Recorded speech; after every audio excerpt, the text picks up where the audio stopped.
কি, এই কলস থেকে এত ধোঁয়া বের হচ্ছে কেন? হায় আল্লাহ, এসব কি হচ্ছে আজ আমার সাথে? আজ কয়েক শত বছর পর আমি এই কলসের বাহিরে বের হয়ে আসলাম, কিন্তু জেলে, আজ তো তুমি বাঁচতে পারবে না।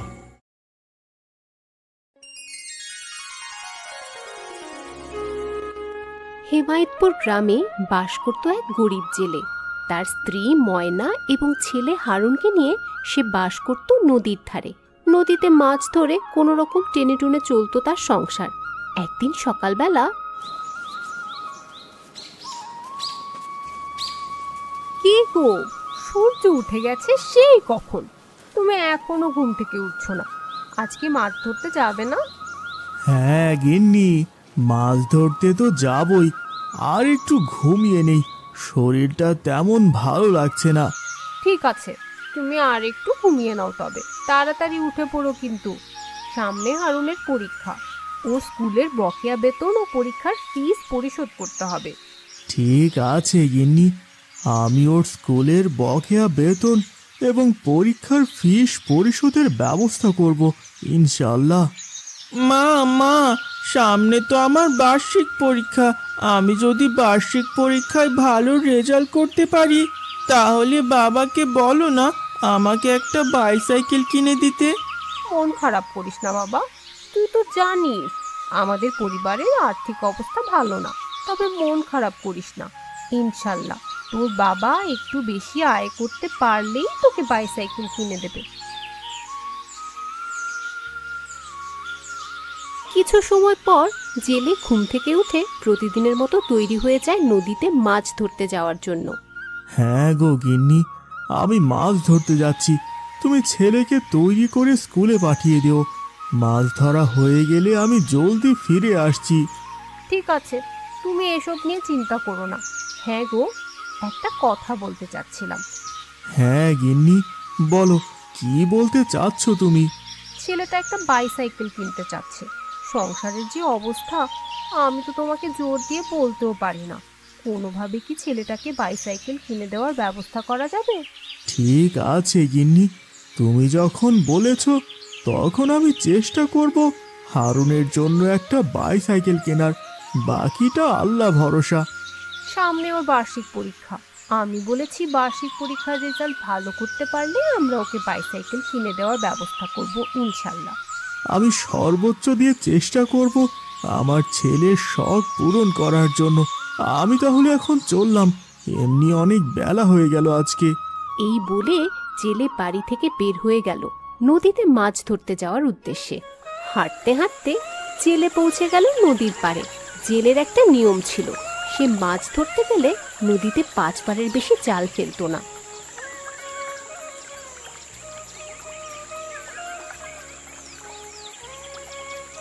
আজকের আবহাওয়াটা তো বেশ ভালোই দেখছি। যাই হোক, আল্লাহর ওপর ভরসা করে মাছ ধরা শুরু করি। জেলে প্রথমবার নদীতে জাল ফেললো। কিছু সময় পর যখন জাল টেনে তুলতে গেল, সে কিছুতেই জালটা টেনে ডাঙায় তুলতে পারছিল না। আলহামদুলিল্লাহ, এ তো দেখছি বেশ ভারী, হয়তো কোনো বড় মাছ ধরা পড়েছে আমার জালে। অনেক কষ্টে জাল টেনে উপরে তোলার পর জেলে দেখতে পায় তার জালে একটা বড় গাছের গুঁড়ি উঠেছে। সে দুঃখ ভারাক্রান্ত মন নিয়ে গাছের গুঁড়িটি জাল থেকে বের করে পুনরায় নদীতে জাল ফেলে। ভেবেছিলাম একটা বড় মাছ পেয়েছি, কিন্তু দুর্ভাগ্য, মাছ তো নেই। কোথা থেকে একটা পচা গাছের গুঁড়ি এসে বেঁধেছে আমার জালে। যাই হোক, এবার দেখি কি হয়। এই বলে জেলে দ্বিতীয়বারের মতো জাল ফেললো নদীতে, কিন্তু এবার তার জালে উঠলো একটি মরা গাধা। জেলে ব্যথিত হয়ে বলে উঠলো, হায় আল্লাহ, আজকে এমন কেন হচ্ছে আমার সাথে? একবার গাছের গুঁড়ি, এখন আবার মরা গাধা জালে উঠলো। আজকে কি মাছ ধরতে পারবোই না আমি? জেলে দুঃখে ভারাক্রান্ত মন নিয়ে তৃতীয়বারের মতো নদীতে জাল ফেললো। এবার তার জালে উঠে আসলো কাদা ভর্তি হাঁড়ি। চতুর্থবারে উঠলো ভাঙা থালা বাসন। মনের দুঃখ নিয়ে শেষবারের মতো জাল ফেললো, উঠলো একটা তামার কলসি। আলহামদুলিল্লাহ, এবার তাহলে কলসটা বিক্রি করে বেশ কিছু টাকা পাওয়া যাবে। আমি মাছ বিক্রি করেও হয়তো এত টাকা পেতাম না। জেলে দেখতে পেল কলসটার মুখটা আটকানো, সেখানে লাগানো একটা শক্ত সিলমোহর। অনেক কষ্টে জেলে সিলমোহরটা খুলে ফেললো। মুখটা খুলতেই কলসের ভেতর থেকে ধোঁয়া বের হতে থাকলো।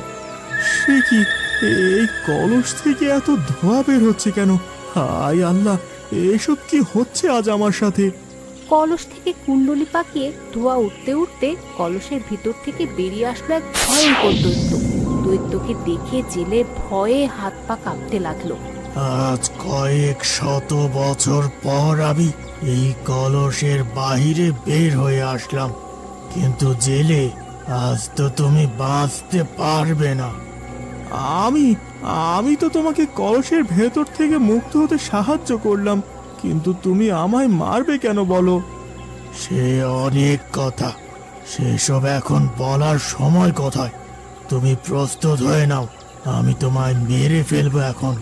দৈত্য মহাশয়, আমি সবেমাত্র তোমার জীবন বাঁচালাম, আর তুমি কিনা আমাকে বধ করতে মনস্থির করে ফেলেছো। জেলের কাকুতি মিনতি শুনে দৈত্য বলতে শুরু করলো কলসের ভিতরে তার বন্দী হওয়ার কাহিনী। আজ থেকে কয়েকশো বছর পূর্বে এক দুষ্ট লোক আমাকে পরাজিত করে এই কলসের ভেতরে বন্দি করে নদীতে ফেলে দেয়। তারপর কি হলো? বন্দি হওয়ার পর অনেক দিন অপেক্ষা করলাম, কিন্তু কেউ আসলো না আমাকে মুক্ত করতে। পরে আমি প্রতিজ্ঞা করলাম, 100 বছরের মধ্যে যদি কেউ আমাকে উদ্ধার করে তবে আমি তাকে অনেক ধন রত্ন দেব। তুমি এত দিন ধরে কলসের ভেতরে বন্দি ছিলে, এটা সত্যিই দুঃখজনক। কিন্তু কিন্তু তারপর কি হলো? পরে আবার প্রতিজ্ঞা করলাম, পরবর্তী 100 বছরের ভেতর যদি কেউ আমাকে উদ্ধার করে তবে তাকে পৃথিবীর সবচেয়ে ধনী মানুষ বানিয়ে দেব। কিন্তু কেউ আসলো না আমাকে মুক্ত করতে। দেখো, আমি যদি আগে জানতাম তাহলে আমি ঠিকই তোমাকে আগে ভাগে মুক্ত করে দিতাম, কিন্তু আমি তো আজই প্রথম তোমাকে দেখতে পেলাম। তাহলে এখানে আমার কি দোষ বলো তো? এভাবে আরো 100 বছর কেটে গেল, কিন্তু কেউ আমাকে মুক্ত করতে না আসায় মনের কষ্টে পুনরায় প্রতিজ্ঞা করলাম, এরপর যে আমাকে উদ্ধার করবে তাকে আমার হাতেই মরতে হবে। এখন তুমি আমাকে মুক্ত করেছো, আমার প্রতিজ্ঞা অনুসারে তোমাকে আমি মেরে ফেলবো। দৈত্যের কথা শুনে জেলে ভীষণ ভয় পেয়ে গেল। তার ছেলে ও বউয়ের মুখটা তার সামনে ভেসে উঠল, কিন্তু তবুও সে সাহস হারালো না। সে মনে মনে ভাবতে লাগলো এই বিপদের হাত থেকে কিভাবে উদ্ধার পাওয়া যায়। এ ছি, কত বড় মিথ্যাবাদী তুমি! তুমি কোনো দৈত্যই না, তুমি একটা জাদুকর। তোমার যা শরীর, তাতে তোমার একটা আঙুলও ঢুকবে না এই কলসের ভেতরে। কি, তুমি আমাকে মিথ্যাবাদী বলছো? আমি যদি তোমাকে দেখিয়ে দিতে পারি যে সত্যি সত্যি আমি দৈত্য এবং এই কলসের ভেতরেই বন্দি ছিলাম। ঠিক আছে, তুমি যদি তা আমাকে দেখাতে পারো অবশ্যই আমি তোমার কথা মেনে নেব। আচ্ছা, দেখো তবে। দৈত্য নিজেকে ধোঁয়াতে রূপান্তর করে কলসের ভেতরে ঢুকিয়ে ফেললো। দৈত্যকে কলসের ভিতরে যেতে দেখে জেলে তড়িঘড়ি করে কলসের ঢাকটা লাগিয়ে সিলমোহরটি পুনরায় শক্ত করে আটকে দিল। ঠিক আছে বাপু, তুমি যেমন নদী বন্দী ছিলে তেমনি বন্দী হয়ে থাকো। তোমায় উদ্ধার করে আমার মূল্যবান জীবনটা হারাতে চাই না। জেলের এসব কথা শুনে দৈত্য বুঝতে পারল সে মারাত্মকভাবে ফেঁসে গেছে। তখন দৈত্য জেলের কাছে কাকুতি মিনতি করে তার জীবন বাঁচানোর জন্য অনুরোধ করতে লাগলো। জেলে, তুমি আমার ওপর একটু দয়া করো, আমাকে মুক্ত করে দাও। আমি তোমাকে অনেক ধন রত্ন দেব। দৈত্যের এসব কথায় এইবার আর জেলের মন নরম হলো না।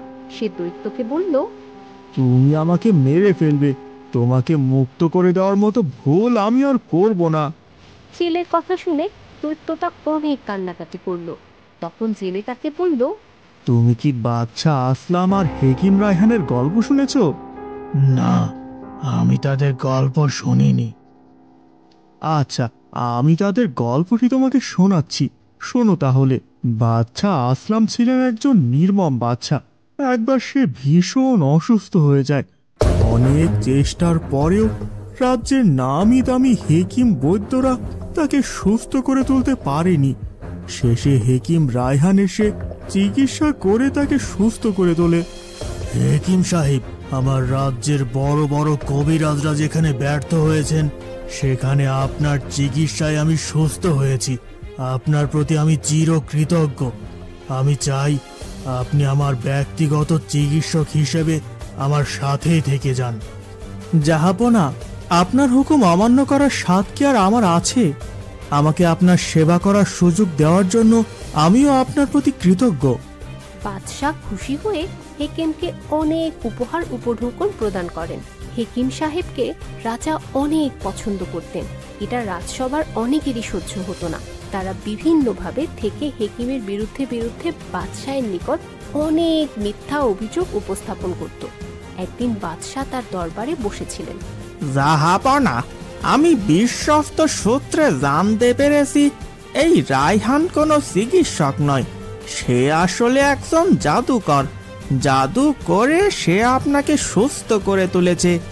কি বলছেন উজির সাহেব? তার এত বড় দুঃসাহস! তাকে আমার সামনে নিয়ে আসুন, আমি তার বিচার করব। বাদশার প্রহরী গণ হেকিম রায়ানকে বন্দি করে বাদশার সামনে এনে উপস্থিত করল। হেকিম রায়হান, তোমার নামে ইতোপূর্বে অনেক অভিযোগ শুনেছি, কিন্তু সেগুলো আমি আমলে নেইনি। আজ উজির সাহেব জানালেন যে তুমি একজন জাদুকর। জাহাপনা, অপরাধ নেবেন না। আমি আপনাকে সুস্থ করে তুলতে আমার দীর্ঘদিনের পেশাগত অভিজ্ঞতাকে কাজে লাগিয়েছি মাত্র। আমি কোনো জাদুকর নই। আমি তোমাকে আর বিশ্বাস করতে পারছি না। তোমার এই অপরাধের জন্য ফাঁসি প্রদানের মাধ্যমে মৃত্যুদণ্ড কার্যকর করার জন্য নির্দেশ প্রদান করছি। জাহাপনা, আমি আগেও বলেছি আপনার হুকুম অমান্য করার সাধ্য আমার নেই। মৃত্যুদণ্ড কার্যকর করার পূর্বে আমাকে একটি দিন সময় দেওয়ার জন্য অনুরোধ করছি। ঠিক আছে, তোমাকে একদিন সময় প্রদান করা হলো, তারপর তোমার মৃত্যুদণ্ড কার্যকর করা হবে। একদিন পর হেকিমকে ফাঁসি দেওয়ার জন্য ফাঁসির মঞ্চে দাঁড় করানো হলো। তখন তিনি বাদশাকে একটি বই প্রদান করলেন এবং বললেন, জাহাপনা, আমার মৃত্যুদণ্ড কার্যকর করার পর এই বইটি আপনি পড়বেন শুরু থেকে শেষ পর্যন্ত। এই কথা শোনার পর বাদশাহ বইটি হাতে নিলেন। তার আর দেরি সহ্য হচ্ছিল না। অনেক দ্রুত হেকিমের মৃত্যুদণ্ড কার্যকর করা হলো। বাদশাহ বইটি হাতে নিয়ে দ্রুত প্রাসাদের ভেতরে চলে গেলেন। বাদশাহ বইটি শুরু থেকে শেষ পর্যন্ত প্রত্যেকটা পৃষ্ঠা খুঁজে কোথাও কিছু লেখা দেখতে পেলেন না। পুরো বইটি ছিল সাদা। সবার শেষ পৃষ্ঠায় কিছু লেখা দেখতে পেলেন। জাহাপনা, আমাকে ক্ষমা করবেন। এই বইয়ের প্রত্যেকটি পৃষ্ঠার কোনায় বিষ মাখানো আছে। এই বিষ এতটাই কার্যকরী যে আপনি কিছুক্ষণের মধ্যে মৃত্যুবরণ করবেন। লেখাটি পড়া শেষ হওয়ার সাথে সাথে বাদশাহ মৃত্যুর করে ঢলে পড়লেন। বাদশাহ আসলাম ও হেকিম রায়ানের গল্পটি বলা শেষ হওয়ার পর জেলে দৈত্যকে বলল, তুমি গল্পটি বুঝতে পেরেছ? হ্যাঁ, আমি সব বুঝেছি। তুমি আমাকে ছেড়ে দাও। আমি কথা দিচ্ছি তোমাকে অনেক টাকা পয়সা দিয়ে বড়লোক বানিয়ে দেব। আমি না জেনে বুঝে একবার যে বিপদে পড়েছি, এখন জেনে বুঝে সেই বিপদে দ্বিতীয়বার পড়তে চাই না। তোমাকে ধন্যবাদ। তুমি যেখানে ছিলে সেখানেই ফিরে যাও। আমি আমার বর্তমান অবস্থা নিয়ে সন্তুষ্ট। এই কথা বলে জেলে কলসটিকে নদীতে ফেলে দিয়ে জাল গুছিয়ে নিয়ে বাড়ির দিকে রওনা করল। আমি আশা করছি এই গল্পটা শুনে সবার শিক্ষা হয়েছে। যত বড় বিপদ আসুক না কেন, বিপদে বিচলিত না হয়ে মাথা ঠান্ডা রেখে পরিস্থিতি নিয়ন্ত্রণ করে বিপদ থেকে রক্ষা পাওয়ার জন্য চেষ্টা করতে হবে।